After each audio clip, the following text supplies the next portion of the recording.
بسم اللہ الرحمن الرحیم۔ زندگی کی پہلی شرط زندہ رہنا ہے۔ کسی کے ہونے نہ ہونے سے زندگی رک نہیں جاتی بلکہ چلتی ہی رہتی ہے۔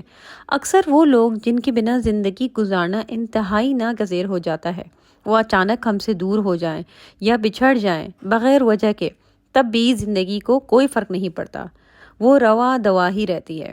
تھوڑی دشوار ضرور لگتی ہے، پھر بھی تمام نہیں ہوتی۔ وقت سب کچھ بدل دیتا ہے، لوگ بھی، رشتے بھی، احساسات بھی۔ اگر تم تنہا ہو اور وقت کی دل شکن لمحات تمہارے محسوسات کو مال کر رہے ہیں تو کیا ہوا؟ تم اس دنیا میں اکیلے آئے تھے، اکیلے ہی جاؤ گے۔ جب قدرت نے تمہیں اکیلا ہی تخلیق کیا تھا تو پھر تنہائی سے کیا گھبرانا؟ ہمیں بھی زندگی کا یہ فلسفہ ہے جو کتنی جلد سمجھ لیا جائے اتنی ہی اذیت کم ہوگی۔ السلام علیکم ورحمۃ اللہ وبرکاتہ۔ میری یوٹیوب فیملی، کیسے ہیں آپ سب لوگ؟ امید کرتی ہوں آپ ٹھیک ٹھاک اور خیریت سے ہوں گے۔ تو جناب، آج کا ٹاپک ہے فطرت اور بچے۔ نیچر، فطرت کیا ہے؟ ایک سبق بچوں کو ان کے والدین کے لیے۔ آج جب میں اپنی عمر کے 60ویں سال میں ہوں تو مجھے یہ احساس ہوا کہ نیچر یعنی فطرت کیا ہے۔ یہ وہ بات ہے جو کاش مجھے بچپن میں 10 سال کی عمر میں ہی معلوم ہو جاتی۔ اگر ایسا ہوتا تو یقیناً میری زندگی نیچر کے قریب تر ہوتی اور میں اسے بہتر سمجھنے اور اس سے جڑنے کی کوشش کرتا۔ یہی سوچ کر میں نے آج مضمون لکھا ہے، خاص طور پر ان والدین کے لیے جو ابھی اپنے بچوں کو فطرت سے جوڑ سکتے ہیں۔ میرے دل میں یہ خواہش ہے کہ 5 سے 10 سال کے بچوں کو ان کے معصوم عمر میں ہی نیچر کے بارے میں بتایا جائے تاکہ وہ اسے اپنی زندگی کا حصہ بنا لیں۔ والدین، آپ سے گزارش ہے کہ اپنے بچوں کو نیچر، فطرت کے وہ اصول سمجھائیں جو انہیں زندگی بھر فائدہ دیں گی۔ والدین سب سے پہلے اپنے بچوں سے سوال کریں۔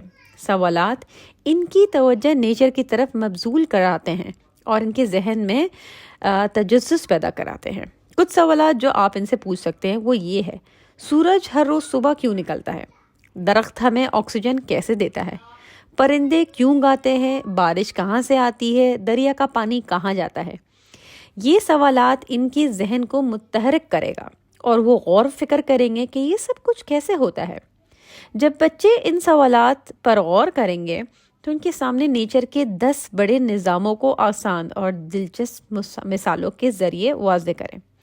سورج کا نکلنا اور غروب ہونا سمجھائیں کہ سورج کا نظام شمسی اللہ کا بنایا ہوا ہے، ایک نظام ہے جو دن اور رات کے توازن کو برقرار رکھتا ہے۔ اگر سورج نہ نکلے تو زمین پر زندگی ناممکن ہو جائے گی۔ درخت اور آکسیجن، بتائیے کہ درخت ہمیں سانس لینے کے لیے آکسیجن دیتے ہیں اور ہمیں سایہ فراہم کرتے ہیں۔ یہ نیچر کا وہ تحفہ ہے جو انسانوں اور جانوروں کے لیے بے حد ضروری ہے۔ بارش اور پانی، سمجھائیں کہ بارش زمین کو سیراب کرتی ہے، پودے اگاتی ہے اور دریاؤں میں پانی بھرتی ہے۔ یہ سب ایک نظام کے تحت ہوتا ہے جسے اللہ تعالیٰ نے بنایا ہے۔ پرندوں کا چہچہانا، بتائیے کہ پرندے صبح اس لیے چہچہاتے ہیں تاکہ ہمیں جگا سکیں اور دن کا آغاز کریں۔ ان کی آواز نیچر کی آواز ہے۔ شہد کی مکھی اور پھول، بتائیے کہ شہد کی مکھی پھولوں سے رس لیتی ہے اور ہمیں شہد فراہم کرتی ہے۔ یہ نظام ایک خوبصورت مثال ہے کہ نیچر میں ہر چیز ایک دوسرے سے جڑی ہوئی ہے۔ پہاڑ اور زمین کا توازن، سمجھائیے کہ پہاڑ کو مضبوطی دیتی ہے اور پانی کے ذخائر کو مضبوط رکھتی ہے۔ سمندر اور بارش کا تعلق، بتائیے کہ سمندر سے بخارات بنتے ہیں جو بادلوں میں تبدیل ہو کر بارش بنتے ہیں۔ رات اور سکون، سمجھائیے کہ رات ہمیں آرام کے لیے دی گئی ہے، نیچر ہمیں دن میں کام اور رات میں سکون کا سبق دیتی ہے۔ جانوروں کی زندگی، سمجھائیے کہ جانور نیچر کا ایک اہم حصہ ہے۔ گائیں دودھ دیتی ہے، پرندے بیج لاتے ہیں اور سب اپنی جگہ اہم ہیں۔ پودے اور سبزیاں، بتائیے کہ پودے ہمیں کھانے کے لیے سبزیاں اور پھل دیتے ہیں، یہ ہماری صحت کا بنیادی ذریعہ ہے۔ والدین، جب آپ بچوں کو یہ بتائیں، سمجھا لیں تو انہیں باہر لے جائیں، درخت دکھائیے، پرندوں کی آواز سنائیے اور بارش کے قطرے محسوس کرنے دیں۔ جب وہ نیچر کے قریب سے دیکھیں گے تو ان کے دل میں اس کی اہمیت بیٹھ جائے گی۔ نیچر، فطرت، اللہ کریم کی بنائی نظام کا نام ہے۔ اگر ہمیں اسے سمجھنے اور اس کے قریب رہیں تو ہماری زندگی بہتر ہو سکتی ہے۔ والدین، آج ہی اپنے بچوں کو نیچر کے بارے میں بتائیے تاکہ وہ اسے بچپن سے ہی اپنا لیں۔ ایسا نہ ہو وہ میری طرح 60 سال کی عمر میں یہ سیکھنا شروع کریں کہ نیچر کیا ہے۔ بہت ہی پیاری سی تحریر میں نے آپ کے ساتھ شیئر کی ہے جو جاوید اختر صاحب نے لکھی ہے، اور یہ اتنی خوبصورت باتیں اس میں انہوں نے بتائی ہیں کہ ہم واقعی میں اپنی کاموں میں یا اپنی زندگی میں اتنے مصروف ہو چکے ہیں اور اتنی چہل پہل ہو گئی ہے زندگی میں کہ ہم نے نیچر کو آبزرو کرنا، نیچر کو سراہنا ہی چھوڑ دیا۔ آج کل میں اپنے بچوں کے ساتھ سن سیٹ ضرور دیکھتی ہوں، اور میں انہیں یہ کہتی ہوں کہ تصویریں مت کھینچو، اس سن سیٹ کو انجوائے کرو کہ کیسے اللہ تعالیٰ اس سورج کو نکالتا بھی ہے اور اس کو ڈباتا بھی ہے، کیسے وہ کہاں سے نکلتا ہے اور کہاں ڈوبتا ہے۔ اس کو ایبزارب کریں، اس کو سمجھیں کہ اللہ تعالیٰ جو یہ پوری کائنات، پوری دنیا، ہماری زندگی، ہماری نفس کو چلا رہا ہے، تو کیا وہ ہماری دعائیں یا ہماری تکلیفیں یا ہمارے آزمائشیں نہیں سن رہا؟ وہ سب سن رہا ہے، لیکن صرف ایک چیز کرنے کو کہا ہے، صبر۔ اور یہ بہترین بات ہے کہ صبر کا پھل واقعی ہی بہت میٹھا ہوتا ہے۔ ہمیں لگتا ہے کہ بس ہماری دعائیں قبول نہیں ہو رہی، شاید ہم بہت زیادہ گناہ گار ہیں۔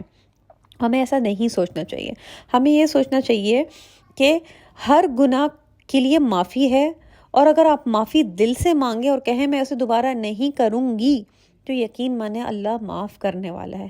وہ تو رحیم ہے، کریم ہے، اسے اس کی ناموں سے پکارے۔ ایک دفعہ دل کو مضبوط کر کے، اور وہ کہتے ہیں نا عقیدے سے کر کے، ایک دفعہ اللہ تعالیٰ کو پکاریں اور اس کے سامنے روئیں۔ اور کیا خوبصورت چیز ہمیں اللہ تعالیٰ نے دی ہے، وہ ہے تہجد۔ تہجد کی نماز میں تو اللہ تعالیٰ خود کہتا ہے، خود پکارتا ہے، کون ہے جس کی دعا میں ابھی قبول کروں، کون ہے؟ لیکن ہمیں انسان اتنے لیزی، اتنے سست ہوتے ہیں کہ ہمیں اپنی نیند سے تہجد تو کیا فجر کے لیے بھی نہیں اٹھتے۔ اور میں صرف آپ کی بات نہیں کر رہی، میں نے اپنے آپ کو بھی بہت دفعہ ٹوکا ہے اور اپنے آپ سے بہت دفعہ ڈسکشن کی ہے کہ کیوں فجر کی نماز میں سستی ہوتی ہے، اور یقین مانیں سب سے زیادہ عزیز نماز ہی فجر کی ہے۔ آج سے تہیہ کر لیں کہ آپ نے فجر کی نماز پڑھنی ہے، اور انشاءاللہ تعالیٰ یہ بھی عہد کرے کہ رمضان شروع ہونے سے پہلے آپ تہجد بھی پڑھیں گے، تاکہ جب رمضان آئے تو آپ تہجد بھی پڑھیں اور آپ سحری تک جاگیں، پوری عبادت کریں، اور اس رمضان کے ایک ایک دن کا، ایک ایک منٹ کا، ایک ایک سیکنڈ کا مزہ اٹھائیں۔